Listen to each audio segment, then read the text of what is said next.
अस्सलामुअलैकुम viewers. WD-40 बहुत ही काम की चीज़ है, ये बहुत ही ज़बरदस्त है। किसी भी सोलर इन्वर्टर के बटनों में से जंग मिट्टी वगैरह जो चला जाता है उसको निकालने के लिए बहुत ज़बरदस्त काम करती है। और ये अगर डाल दें बटनों में तो आपका इन्वर्टर के बटन बहुत ही नरम और मुलायम हो जाएंगे और फ़ौरन काम करेंगे। ऐसा मैं नहीं बोलता, कुछ यूट्यूबर्स बोल रहे हैं यूट्यूब के ऊपर, और उसका प्रूफ ये है, ये भाई हैं, इन्होंने 5 किलो वाट का ये सिस्टम लगाया हुआ है इन्वरेक्स का, बहुत ही महंगा 2-2.5 लाख का इन्वर्टर है। और इन्होंने इसको जो है WD-40 का स्प्रे जो है इसके अंदर डाला था इसके बटनों में।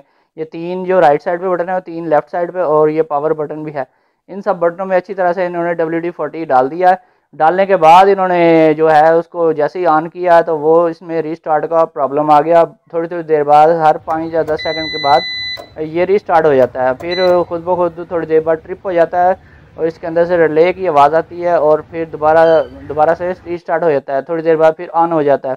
इसी तरह ये बार बार किया जा रहा है और इसके अंदर ये बहुत ही मसला बन गया है।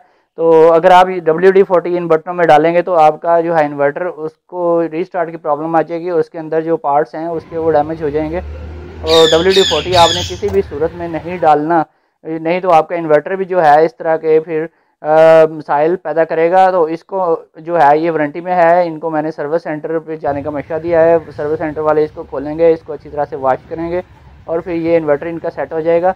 इस तरह से आपने कभी भी यूट्यूब के ऊपर देखकर WD-40 इसके बटनों में खुद से नहीं डालना। इनके इन्वर्टर को आपने देखा है ऊपर नीचे से एग्जॉस्ट वाली साइड पे, और डस्ट किट्स जो लगी हुई हैं, इसके फिल्टर्स जो हैं राइट लेफ्ट पे, उनमें बहुत सारी मट्टी जमी हुई है। इन्होंने ब्लोअर कभी भी नहीं लगाया। ब्लोअर आपको हर 15 दिन बाद लगाना चाहिए। इसके बटनों में जो मट्टी वगैरह आ जाती है वो साफ़ हो सकती है। ज़्यादा अगर आपने सफाई करनी है, सामने वाली बटनों की जो है प्लेट वो आप खोल कर इसको अंदर से ब्लोअर लगा लें अच्छी तरह से। तो अगर सिर्फ आप फ़िल्टर ही साफ़ करते रहें और इसके एग्जॉस्ट में ब्लोअर लगाते रहें तो फिर भी ये बहुत ही ज़बरदस्त चलेगा। तो इस तरह से आप अपने इन्वर्टर की केयर कर सकते हैं। अब आप ब्लोअर नहीं लगाएंगे और WD-40 डालेंगे तो यही कुछ होगा। ओके व्यूअर्स, फिर मिलेंगे। ओके, अल्लाह हाफिज़।